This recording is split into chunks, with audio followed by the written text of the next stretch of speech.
지난 9일을 끝으로 19대 국회 정기국회가 막을 내렸습니다.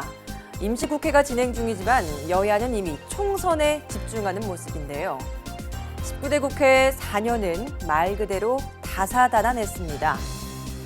직무유기, 민생 외면 국회라는 오명 속에 의미 있는 성과도 있었는데요. 박경준 기자가 여의도 족집게에서 짚어봤습니다.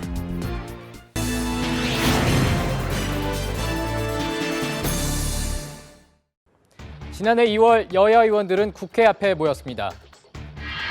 현역 의원 전원이 카메라 앞에 선 건 1948년 5월 31일 재헌국회 개원식 이래 처음입니다.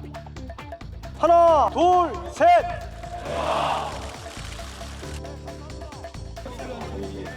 초심으로 돌아가 화합하고 통합하는 모습을 보여주겠다는 의지의 표현이었지만 그 약속을 그리 잘 지킨 것 같진 않습니다.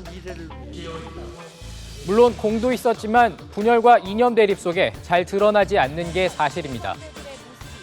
19대 국회 개원 첫 해인 2012년, 여야는 개원일을 한 달이나 넘겨서야 문을 열었습니다.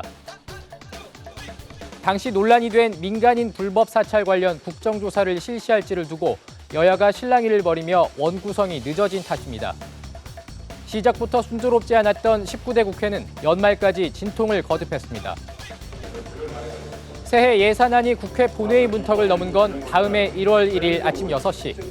헌정 사상 처음으로 해를 넘겨 통과시켰다는 불명예 기록을 세웠습니다. 해가 바뀌어도 여야의 상황은 달라지지 않았습니다.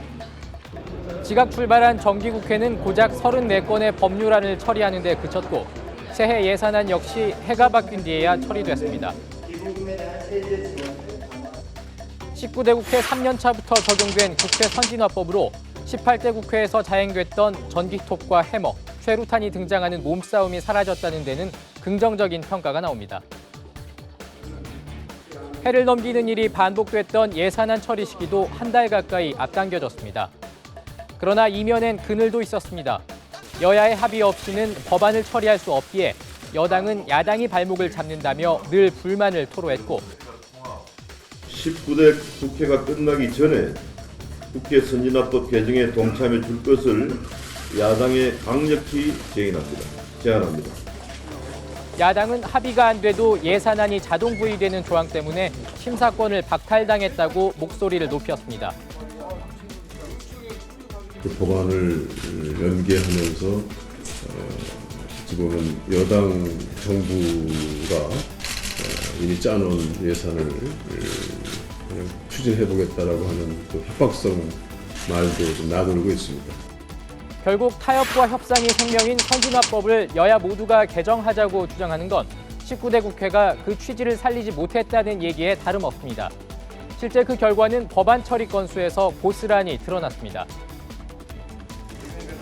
19대 국회는 2012년 7월 2일 개원 이후 발의된 17,000여 건 법안 가운데 5,566건을 처리하는 데 그쳐 법안 처리율이 32.2%에 그쳤습니다.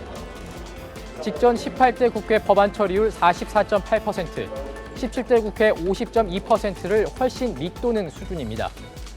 특히 지난해 세월호 참사 이후 약 150일간 책임 소재 파악과 진상규명 등을 두고 여야가 첨예하게 대치하면서 국회는 단 한 건의 법안도 처리하지 못했고 또다시 정치가 먹고 사는 문제를 내팽개칠 그런 위기에 처해 있습니다.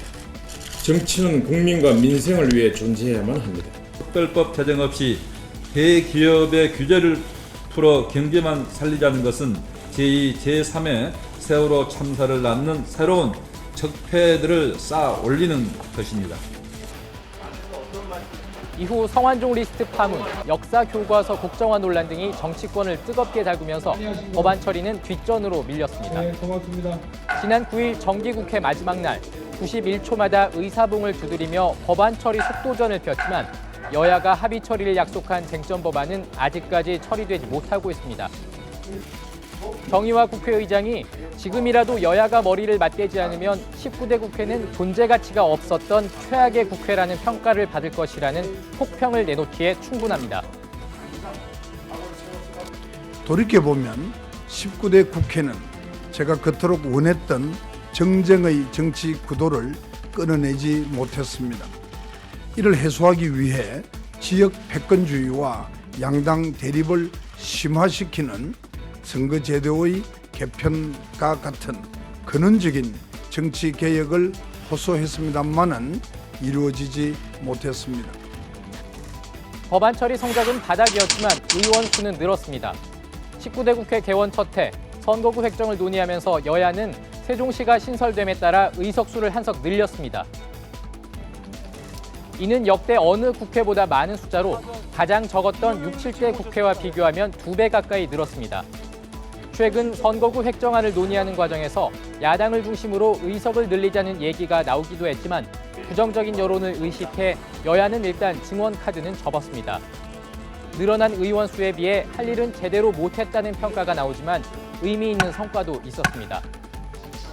올 상반기 내내 이슈가 됐던 공무원 연금 개혁 법안은 법안 발의 10개월여 만에 국회 논의가 시작된 지 5년여 만에 여야 합의로 처리가 됐습니다. 비록 한 차례 합의가 파기되고 이에 대한 책임을 지고 새누리당 전 유승민 원내대표가 물러나는 우여곡절을 겪었지만 사회적 합의 기구를 통해 여야가 타협안을 만들어냈다는 점은 평가받을 만합니다. 내년 6월이면 국회는 다시 꾸려집니다. 남은 사람은 초심을 되새기며 새로 들어오는 사람은 초선의 패기로 새 출발을 다짐할 텐데요.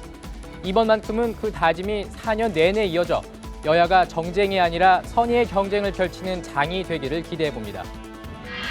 지금까지 여의도 족집게였습니다. 네, 19대 국회 마지막 정기국회까지 무능력, 비효율적인 모습을 되풀이한 정치권에 대한 국민들의 질타가 무섭습니다. 총선을 앞둔 국회의원들의 마음 온통 표밭에 가 있겠지만 국가를 위해서 해야 할 일이 있고 또 필요한 시기가 있습니다. 지금이 바로 그때가 아닐까요?